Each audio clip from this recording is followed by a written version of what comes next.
एक गांव में एक गरीब किसान रहता था। उसका एक छोटा बेटा था और बेटी थी। बेटी बड़ी थी, बेटा छोटा था। वह अपनी पत्नी, दोनों बच्चों को शादी करके इंसान से चल बसे। बेटी की शादी बहुत अमीर घर में हुई थी। उसके पास धन की कोई कमी नहीं थी। बेटा बेचारा बहुत गरीब था। वह दिन भर खेतों में काम करता और फिर भी घर का खर्चा पूरा नहीं होता था, तो अलग से मजदूरी करता था। उसके पास कोई धन संपत्ति नहीं थी। वह प्रतिदिन कमाता था, अपने परिवार का पालन पोषण करता था। जिस दिन उसे कोई काम नहीं मिलता, उस दिन उसके पास खाने के लिए कुछ नहीं होता था। जिस दिन मेहनत करता था, उस दिन घर में चूल्हा जलता था, नहीं तो घर में चूल्हा नहीं जलता था। उसकी पत्नी भगवान शिव की परम भक्त थी। वह बहुत ही नियम कर्म और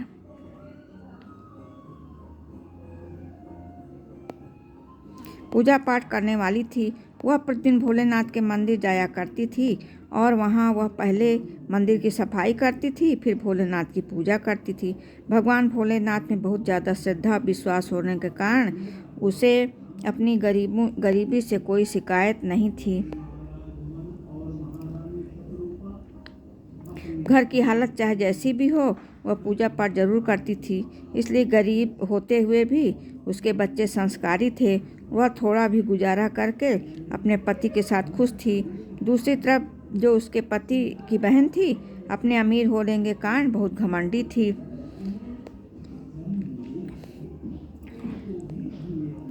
भाई की गरीबी कारण उसके साथ रिश्ता रखने में उसे शर्मिंदगी महसूस होती थी। उसे लगता था मेरा भाई मेरे बराबर नहीं है। वह अपने भाई और उसके परिवार से मिलना भी पसंद नहीं करती थी। एक बार बहन की ननद की शादी थी और उसको बुलाया गया। उसने अपने सभी रिश्तेदारों को शादी के लिए आमंत्रित किया, लेकिन अपने भाई की गरीबी कारण उसको नहीं बुलाया। भाई को जब यह शादी के बारे में किसी और से पता चला तो उसे अच्छा नहीं लगा, परंतु उसने अपनी पत्नी से झूठ बोल दिया कि मेरी बहन की ननद की शादी है, मुझे उसमें जाना है। तब उसकी पत्नी ने कहा, तुम्हारी बहन ने तो बुलाया तो भेजा नहीं है और ना ही कोई आमंत्रण आया है कि हमें निमंत्रण किया गया हो। इस पर उसके पति ने कहा, नहीं नहीं, मेरी बहन ने मुझे निमंत्रण भेजा है, इसलिए मुझे वहां जाना चाहिए। इस तरह अपनी पत्नी से झूठ बोलकर अपनी क्षमता अनुसार उससे जो भी संभव हो सका वह कपड़े उपहार लेकर अपनी बहन के ससुराल के लिए चल पड़ा। जब वह अपनी बहन के ससुराल पहुंचा तो उस पर किसी की नज़र नहीं गई। वह वहीं पर खड़ा रहा, परंतु उसकी अमीर और घमंडी बहन थी। उसने उसे खिड़की से देख लिया कि उसका भाई आया है, लेकिन वह उसे देखकर पीछे हट गई और सोचने लगी कि मैंने तो भाई की शादी में बुलाया ही नहीं है, फिर भी यह आ गया। उसे भाई को अपने घर देखकर अच्छा नहीं लगा। तभी उसकी देवरानी ने उसके भाई को देख लिया। वह दौड़ी दौड़ी अपनी जेठानी के पास गई और उसे कहने लगी, दीदी तुम्हारा भाई आया है। तब वह अपनी देवरानी से कहने लगी, द्वार पर से जेठ ससुर बैठे हैं, इसलिए मैं नहीं जा सकती।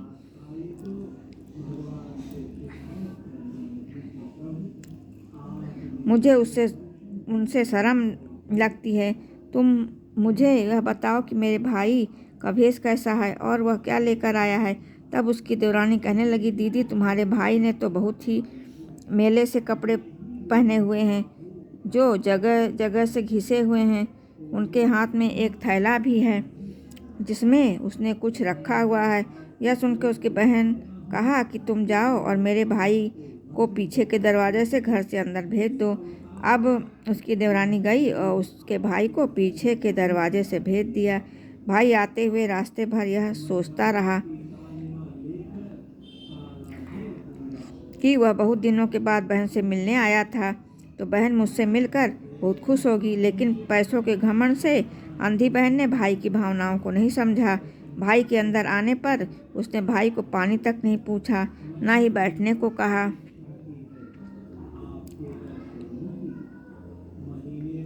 उसने यह भी नहीं पूछा कि उसका कैसा हाल है, परिवार में सब कैसे हैं, भाभी भतीजे कैसे हैं। इससे उल्टा हुआ उसे कहने लगी कि तुम्हें यहाँ पर किसने बुलाया है और यहाँ क्यों आए हो। वह भाई को ताने मारने लग पड़ी और कहने लगी कि तुम इस फटीचर हाल में मेरे यहाँ क्यों आए हो? वहाँ आकर तुमने मेरी सारी इज्जत खराब कर दी है। तब भाई कहने लगा कि बहन, मेरा तुमसे मिलने को बड़ा दिल था, इसलिए मुझे नहीं पता था कि तुम मुझे देखकर खुश नहीं होगी। बहन कहती है कि ठीक है, अब तुम आ गए हो तो मेरे साथ आओ। यह कहकर वो भाई को एक कमरे में ले जाती है और उस कमरे में उसे बंद कर देती है और कहती है कि जब तक मैं ना कहूँ तुम इस कमरे से बाहर नहीं निकलना। बेचारा भाई पैदल गया था, भूखा प्यासा था, लेकिन बहन ने उसकी कोई खोज खबर नहीं की। धीरे धीरे 2 दिन हो गए, बहन ने दरवाज़ा नहीं खोला। शादी में काफ़ी रिश्तेदार आए हुए थे, घर और मेहमानों से भरा हुआ था। मेहमान तरह तरह के भोजन पकवान खा रहे थे, लेकिन कमरे के अंदर बेचारा भाई भूखा प्यासा तड़प रहा था। जब उससे नहीं रहा गया तो उसने दरवाजे को बजाना शुरू कर दिया। दरवाज़ा थपथपाने की आवाज़ सुनकर उसकी बहन के भांजे की बहू ने दरवाज़ा खोल दिया तो वह बिना अपनी बहन से मिले, बिना किसी को कुछ बताए चुपचाप पीछे के रास्ते से बाहर निकल गया। वह समझ चुका था कि उसकी बहन उससे मिलना नहीं चाहती, ना ही वह उसके साथ भाई बहन का रिश्ता निभाना चाहती है। उसे तो अपनी पैसे का बहुत घमंड था, इसलिए वह गरीब भाई की इज्जत नहीं करना चाहती थी। भाई बेचारा 2 दिन से भूखा प्यासा घर से बाहर निकल गया। उसकी हालत में वहाँ से निकलकर अपने घर की ओर चल दिया, लेकिन भूखा प्यासा होने के कारण रास्ते में जाते हुए उसके पैर लड़खड़ाने लगे। चलते चलते बीच में बैठ जाता, फिर चल पड़ता। ऐसा करते करते वह आधे रास्ते आ गया और भूख प्यास के चलते अब वह बिल्कुल अधमरा सा हो गया था। अंत में जब उससे सहन नहीं हुआ तो वह बेहोश होकर गिर पड़ा। अपने भक्तों का हमेशा ख्याल रखने वाले भोलेनाथ और माँ पार्वती यह सारा दृश्य देख रहे थे। माँ पार्वती ने कहा, यह तो बेहोश हो गया है। तब पार्वती ने शिव शंकर से कहा, उसकी पत्नी हमारी भक्त है, हमारी पूजा करती है, हमारी पूजा के बिना भोजन नहीं करती है। वह भूखा प्यासा है, भोजन पानी के बिना तो वह मर जाएगा। हमें इसकी मदद तो करनी ही पड़ेगी। अगर हम इसकी मदद नहीं करेंगे तो कौन करेगा? गौरा जी बोली। भगवान भोलेनाथ ने कहा, देवी आप चिंता मत कीजिए, हम उसके पास जाते हैं। भगवान भोलेनाथ ने साधु का रूप धारण कर लिया और पार्वती ने एक बूढ़ी औरत का रूप धारण कर लिया। उसके बाद वह दोनों प्रकट हो गए। माता पार्वती ने उसका सिर अपनी गोद में ले लिया और बोली, बेटा आंखें खोलो। भगवान भोलेनाथ और माँ पार्वती की कृपा से उसकी बेहोशी एकदम खत्म हो गई। उसने आंखें खोल दी। जब उसकी आंखें खुली तो उसने एक बूढ़ी माँ को अपने पास देखा। वह बूढ़ी माँ से कहने लगा कि आप कौन हैं?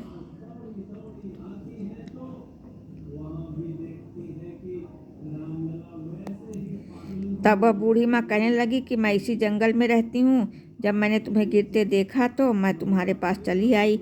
उससे बोली कि बताओ तुम्हें क्या परेशानी है। बूढ़ी माँ ने इतना कहा, कहते ही वह बेचारा फूट फूट रोने लगा। माता पार्वती ने उससे पूछा, बेटा क्या हुआ?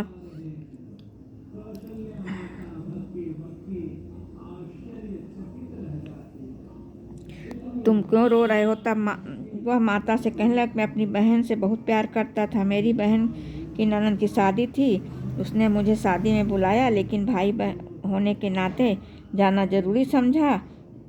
मैंने जैसे तैसे किसी से पैसे उधार लेकर गया, लेकिन वहाँ बहन ने मुझे खाना पानी को पूछा नहीं। जो मुझसे संभव हो सका वह लेकर मैं गया, अपने बहन के घर गया, लेकिन मेरी बहन मेरे साथ ऐसा व्यवहार किया मैं किसी को बता भी नहीं सकता। इसके बाद उसने सारी आप बीती उस बूढ़ी माँ को सुना दी।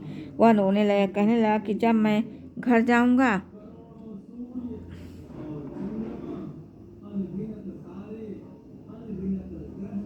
तो मेरी बीवी बच्चे पूछेंगे आप शादी में गए थे, वहाँ से क्या लाए हो, तो मैं अपने बच्चों को क्या जवाब दूंगा। वह सोच सोच कर मेरी जान निकली जा रही है। सुनकर बूढ़ी माँ ने कहा, चिंता मत करो, थोड़ी दूर हमारे साथ चलो, वहाँ पर एक बगीचा है।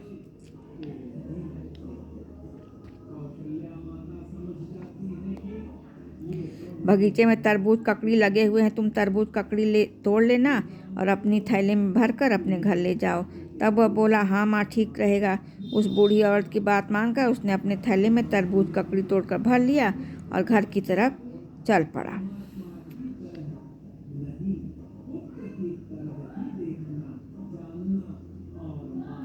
अब घर पहुंचने वाला था कि उसकी बीवी बच्चे भाग कर आते हैं। उनके बच्चे सोचते हैं जरूर पिताजी अच्छी चीज़ लेकर आए हैं। उनका थैला भरा हुआ दिखाई दे रहा है।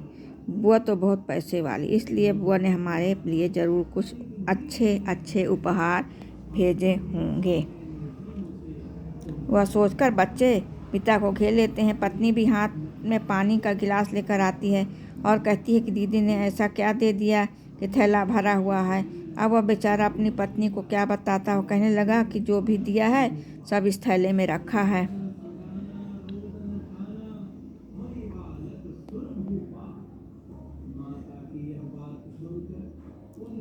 यह कहकर वह वहाँ से बाहर चला जाता है। उसकी बीवी थैलों को खोलती है तो देखती है तो उसमें एक तरबूज ककड़ी रखे हैं जो बिल्कुल सोने की तरह दिखाई दे रहे हैं। यह देखकर वह बहुत आश्चर्य पड़ जाती है, ननद तो इतने तो बहुत ज़्यादा दे दिया है। उसने अपने भाई का दुख और गरीबी देखा नहीं गया होगा, इसलिए ननद ने इतने ज़्यादा दिया। यह जब तरबूज ककड़ी काटने लगी तो उसमें क्या देखती है कि तरबूज में चीज़ों की तरह हीरे मोती चमक रहे हैं। जब उसका पति घर आया तो वह उससे कहने लगी, उसको बड़ा आश्चर्य हुआ, यह दीदी ने क्या दे दिया है। उसका पति यह सोचकर सकपका गया कि उसकी पत्नी कहेगी कि शादी में तो लड्डू पेड़ा बर्फी जैसी चीज़ मिलती है और तुम यह खीरे और तरबूज लेकर आए हो। वह कहने लगा कि ऐसा क्या भेज दिया है, मैंने तो देखा ही नहीं है।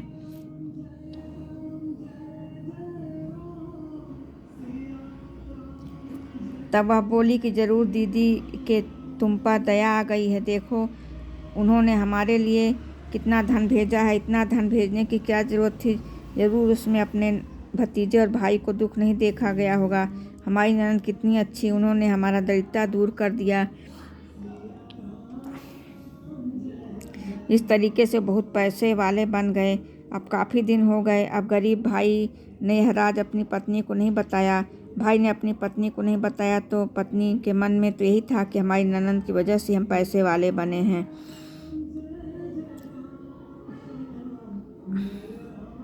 उधर उसकी ननद अमीरी के घमंड में चूर थी। उसने कभी यह जानने की कोशिश नहीं की कि मेरा भाई मुझसे बिना भूखा प्यासा यहाँ से गया है, वह कैसी हालत में होगा। उसने उसे कोई लेना देना नहीं था।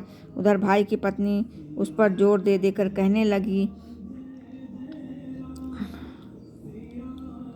कि जब हम दीदी ने हमारे लिए इतना किया है, तुम्हारी बहन जब तुम्हें इतना चाहती है तो तुम जाओ और उसे कुछ दिन के लिए यहाँ लेकर आओ, वह भी कुछ दिन हमारे मायके घूम लेंगी।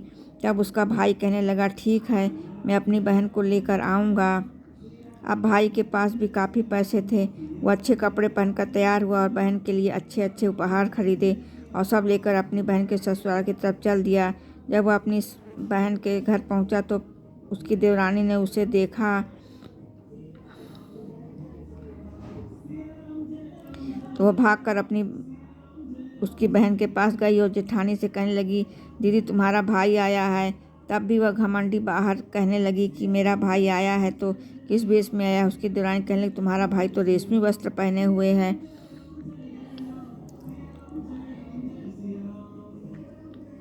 और काफ़ी सारे उपहार लेकर आया हो। कहने लगी, दरवाजे पर मेरे जेठ ससुर बैठे हैं, इसलिए अपने भाई से मिलने मैं ही जाऊंगी। और मैं दरवाजे पर जाती है, भैया भैया कहकर अपने भाई को घर के अंदर ले आती है और उसका आदर सत्कार करती है।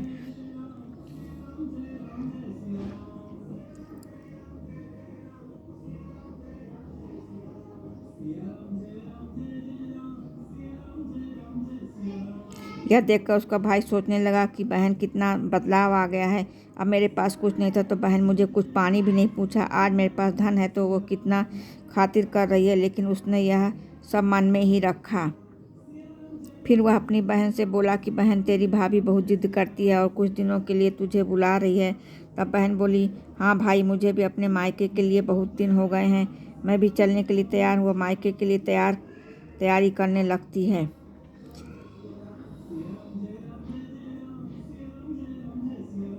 तब घमंडी बहन अपने भाई के घर आती है। अपने भाई का घर परिवार और उसकी शान शौकत देखकर उसकी आंखें फटी रह जाती है। उसकी भाभी उसका बहुत आदर सत्कार करती है, बहुत सेवा करती है, क्योंकि उसे तो यही लगता है कि यह सब उसकी ननद ने दिया है।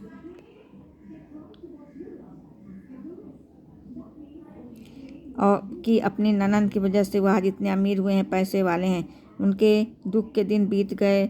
वह तो इसका सारा श्रेय अपनी ननद को देती थी। वह मन में यह मानती है कि मेरी इस ननद ने हमारी मदद की है, इसी ने हमें सब कुछ दिया है।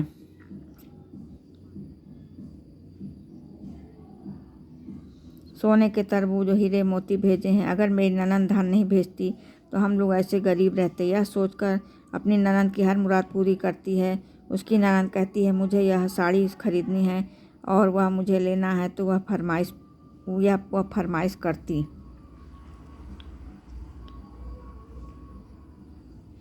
उसकी भाभी उसे वही दिलवा देती और बहुत खुश होती कि चलो, अपनी ननद की फरमाइश तो पूरी कर दी। अब ननद का वापस अपने ससुराल आने का समय हो गया। भाई बोला, ठीक है, बहन को विदा करना है, लेकिन बहन के लिए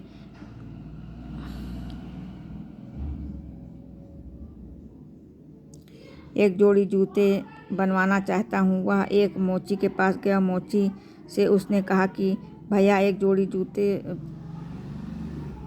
बोलने वाली जूती बना दो। मोची बोला, ठीक है, मैं बना देता हूँ। मोची ने कहा, भैया, बोलने वाली जूती बनाने के लिए 1-2 दिन का समय लगेगा। उसने कहा कि ठीक है। वह घर गया तो अपनी बहन से कहने लगा कि बहन, 1-2 दिन और रुक जाओ, तुम चली जाना, 1-2 दिन तो तुम और रुक सकती हो, तब तक जूती भी बनकर आ जाएगी। उसकी बहन बोली, ठीक है भैया, मैं रुक जाऊंगी। 2 दिन बाद जब जूती बनकर आई तो उसे देखकर बहन बहुत खुश हुई। जूती पर बहुत मीनाकारी और कढ़ाई की हुई थी, उसे पर हीरे मोती लगाए हुए थे। वह देखकर बहुत खुश हुई। जब वह जूतियां पहनी तो उस जूती में से आवाज़ आती है कि गरीब का कोई रिश्ता नहीं होता, गरीब का कोई रिश्तेदार नहीं होता, बहन भाई का रिश्ता भी अमीरी गरीबी का होता है। और बहन ने तो भूखे प्यासे भाई को घर से लताड़ दिया। जब भी वह जूती पहनती और जूती में से यही आवाज़ आती, गरीब का कोई रिश्ता नहीं होता।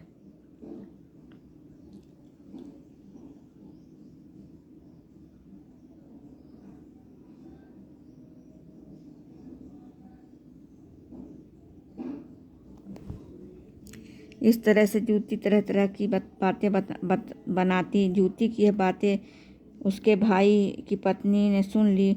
वह अपने पति से कहने लगी कि जूती क्या कह रही है, मेरी तो कुछ समझ में नहीं आ रहा। तब उसका पति कहने लगा कि यह तो जूती है, जैसे मोची ने बना दी वैसे बन गई, लेकिन क्या कह रही है यह मुझे नहीं पता। बहन का अपने घर से विदा होकर जाने का समय आ गया। जब बहन विदा होकर जाने लगी तो उसको भी महसूस होने लगा कि उसके भाई और भाभी ने उसके साथ कितना अच्छा बर्ताव किया है और मैंने इसके साथ क्या किया था। अब उसे अपने किए पर पछतावा भी हो रहा था। जब बहन विदा होकर चलने लगी तो उसने फिर से वही जूती डाल ली। जैसे ही वह चलती बोलने लगती, गरीब का कोई रिश्तेदार नहीं होता, गरीब का कोई रिश्तेदार नहीं होता, भाई बहन का रिश्ता भी एक स्वार्थ का रिश्ता बन गया। अमीरी और गरीबी का होता है। भाई बहन तो भूखे प्यासे भाई को घर से लताड़ दिया। अमीर बहन और गरीब भाई का कोई रिश्ता नहीं होता, कोई रिश्तेदार नहीं होता। अब बहन के दिल में भी पछतावा होने लगा, मैंने अपने भाई के साथ कैसा बर्ताव किया और मेरा भाई मेरे साथ कितना अच्छा बर्ताव किया। यह इतना होने के बाद भी वह लोग मेरे साथ इतना अच्छा बर्ताव कर रहे हैं। अब उसके दिल में इस बात को लेकर बहुत पश्चाताप था। अपने ससुराल आ गई। उसकी भाभी अपने पति से कहने लगी कि ज़रूर कोई बात है जो मुझसे छुपा रहे हो।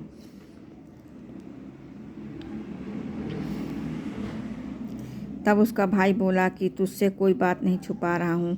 वह बोली, नहीं नहीं, तुम मुझे ज़रूर कुछ छुपा रहे हो। वह जिद करने लगी, इन जूतियों का क्या राज है, वह मुझे भी बता दीजिए। तब उसके पति ने बताया कि जब हमारे पास कुछ नहीं था और मैं भूखा प्यासा गया था तो इसने मुझे भोजन पानी नहीं दिया था।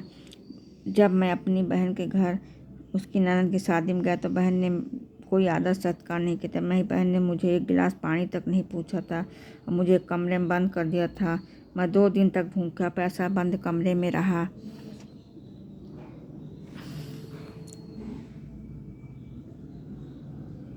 और उसके बाद मेरे बहन के भांजे की बहू ने कमरा खोला, वहाँ से मैं निकल कर भागा। वहाँ से निकलने के बाद मेरे मन में बार बार यही आ रही थी, गरीब अमीर का कोई रिश्ता नहीं होता, चाहे वह मेरी बहन भाई ही क्यों ना हो। वहाँ से निकल कर जब मैं चलता हूँ तो मुझे एक बूढ़ी माता मिली। बूढ़ी माता ने मुझे साधु बाबा के साथ वहाँ आई थी। उन्होंने मुझे पानी पिलाया और सारी कहानी सुनी। तब उन्होंने मेरी बहन की शादी में जा रहा हूँ, मैं अपनी बीवी और बच्चों को क्या मुँह दिखाऊंगा। तब बूढ़ी माता ने मुझे खीरा ककड़ी तोड़ने के लिए कहा। ये सब भगवान प्रभु का अवतार है, यही वरदान है। साधु बाबा के कारण हमारी यह हालत गरीबी से अमीरी में बदल गई।